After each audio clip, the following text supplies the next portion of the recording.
Today we are going to be talking about inflation. No, I'm kidding, guys. No, we're going to be talking about something related to it. You all know that things are getting more and more expensive, and sometimes you have to find ways to be more creative and we have to be more financially savvy. So I have a few tips and tricks for you guys today.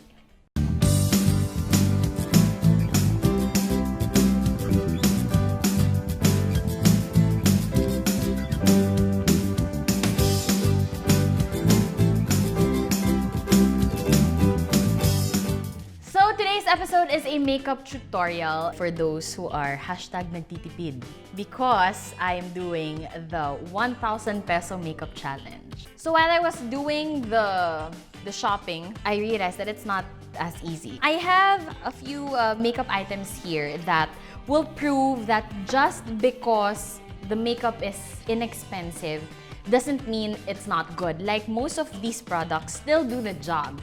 It's really just a matter of your skin being compatible with it. So I have a few basics. I have powder, I have blush, I have eye makeup, eyeliner, and brow pencil.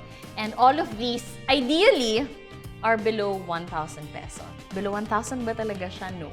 It's a little over. So I already have a little bit of makeup on. For foundation, for me, I think, don't super make tipid with a foundation. Kung ano yung foundation na sanay na yung skin mo, if it happens to be expensive, it's okay because it's the first thing that touches your skin. For the sake of the challenge, I got a powder anyway. Inexpensive makeup, they don't typically have samples that you can try.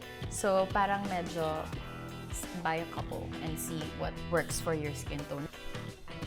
So that's powder. This is maybe, there, 199. And next we have blush, which is, would you believe, 149. 149 pesos. I have the receipt. Okay. Again, there are lots of makeup, like expensive makeup that are not really good for the skin. And then there's inexpensive makeup that's good for the skin. It's really about finding your most compatible with. Next, we have, this I'm really proud of. Guys, 395. Come on, kahit ilagay mo pa lahat ng colors na to sa lids mo. Super sulit. I used to spend a lot on makeup. I am a self-confessed beauty junkie, but I don't know what it is about motherhood. Being a mom, I guess, just really makes you more practical. Okay, this is eyeliner. It's 100 pesos. Eyeliner, and it came with 2 pencils. Super winner. It's a little intense, so parang this look is really not an everyday look. It's maybe more of a going out look. This is a 120 pesos brow pencil.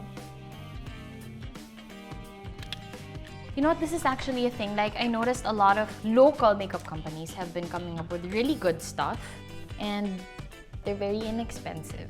They're very affordable. This mascara is something like 110 pesos. Something ridiculously cheap like that.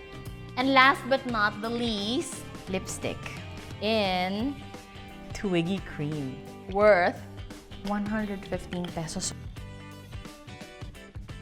Not bad! So there you have it. I was able to create a look with makeup that cost less than 1,000 pesos.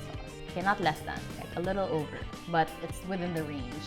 I actually enjoyed the challenge quite a bit. It wasn't easy because you might know makeup can get very expensive. So it was fun going up and down the aisle and really looking for makeup that fit the budget. Again, it's not for everyone.